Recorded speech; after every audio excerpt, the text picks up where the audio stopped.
Welcome back. Thanks for joining us this Wednesday morning, just after 7:30.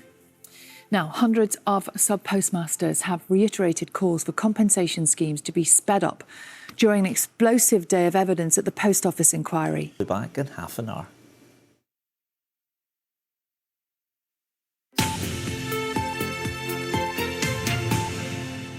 Welcome back. Thanks for joining us this Wednesday morning, just after 7:30.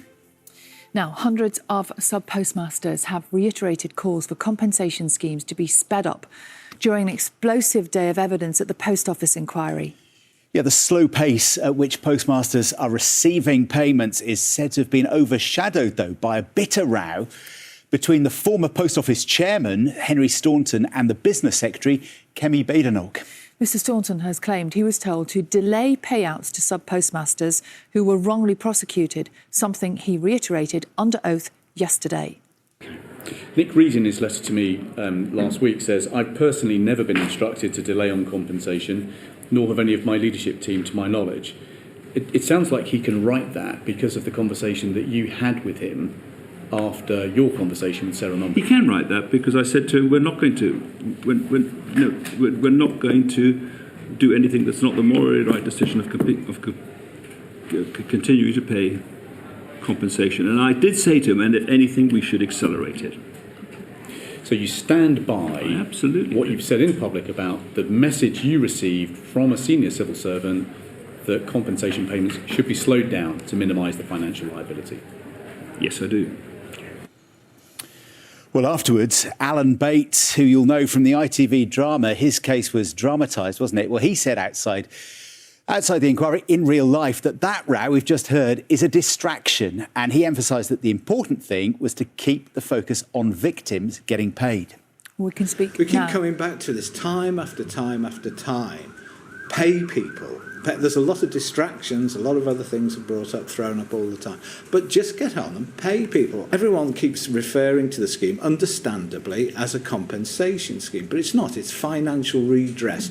This is money these people are actually owed. And they've been owed it for years. Compensation sounds it's like something at the benefit at the whim of government and all the rest of it. Let's get it right and let's really push forward on that aspect of it.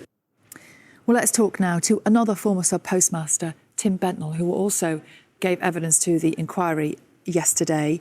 Having listened to all of that, I mean, we spoke to you just a couple of days ago, you've already turned down a sum of money, £600,000, which, as we discussed, sounds like a big number, but actually, considering what happened to you and when it happened, probably isn't enough. It's not a big number.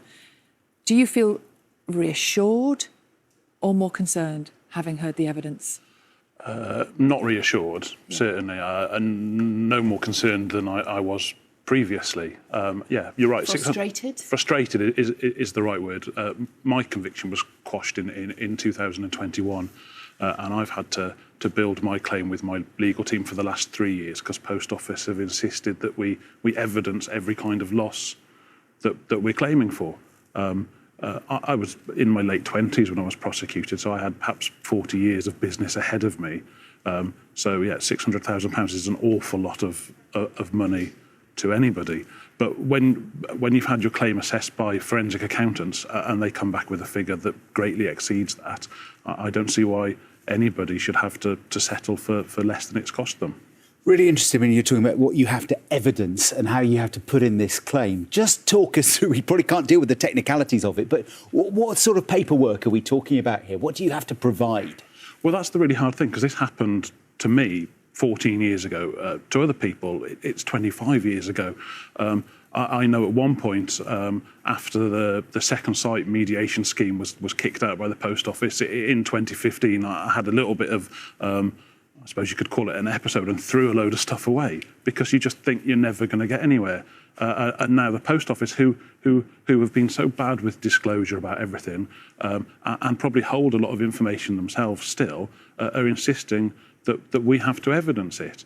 So what sort of stuff are we talking about? Like bank statements? Bank statements, pay slips, business accounts, other stuff going forwards for future loss of earnings. They've made us provide business plans for perhaps expansion ideas or diversification, that we had more information than I ever had to provide to a bank to get a business loan. So what sort of a challenge is that for you? You say you chucked away some of the paperwork. You're going back to the banks, are you, and having to try and get print-ups and PDFs and all that? Chasing things around all the time. And every time the legal team put things to the post office, they come back and ask for more. The emotional toll of that on you must still be huge. Yeah, because when I was part of the 555 with Alan, and when we got that over the line or had to settle with them, and people insisted to us that it was a win, even though it didn't feel like it, you think at that point, OK, well, things might change going forward, and nothing does. It then takes 2 years to get my conviction quashed. When that happens, it was a brilliant day, and other people have said if you could bottle the emotions that you had on that day, it would be brilliant. But again, 3 years later, nothing, on the ground for us, nothing's changed.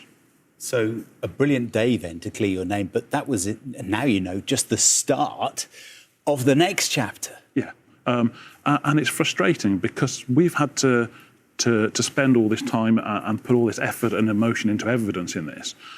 When the government came out at the end of last year and offered this £600,000 payment, that's just as simple as signing a piece of paper. All the people, rightly, that are going to have their convictions quashed now going forwards, can step into that and walk away with that. Now, if your claim was judged less than that, obviously it's a very easy thing to do. But the people, the 100 of us that have had our convictions quashed and been battling for the last 3 years, we need some sort of speed to this. My partner's due to have her first baby in June. I don't want to be thinking about the post office when that happens. We want to be able to move on with our lives. If you look at the front pages of the papers this morning, the telly news last night, lots of it is focusing on that row between Staunton and Badenoch and the politics at the top of the post office and the top of the government. Meanwhile, where you sit, literally, what's all that like to experience? Yeah, well, we've known how bad the post office have behaved towards us, and they're now showing publicly that they can't manage themselves. So how can they look after us? But is that stuff relevant to you? No, I mean people insist that the accountability is very important, and it is. But all of this stuff is secondary. We all of us need to be put in the position that we should be, and then the accountability or the infighting can certainly sort itself out after that. How do you cope with this level of frustration? It's something that you get used to, and it's gone on for over a decade. You learn that sort of anger or allowing things to build up doesn't get you anywhere. It only affects you and the people closest to you. So you just try and take a step back, and it's just learning how to wait. Yeah. Well, look, Tim Brentnell, thank you so much for coming in again and bringing us up to date, albeit with that weight. And June, the baby, yes? Yeah, June, late June. Looking forward to that. Yes. A whole new challenge. Yeah. Good luck with that. Thank you for coming in, Tim. Thank you, Tim. Thank you. It is just coming up to 20 to 8. Let's go to John, who has this morning's sport. Well, last night's dramatic FA Cup clashes, John. Yes, thanks both. A very good morning. Hello again. Yeah, something of a goal fest last night, and at the heart of it all, no surprises, Erling Haaland.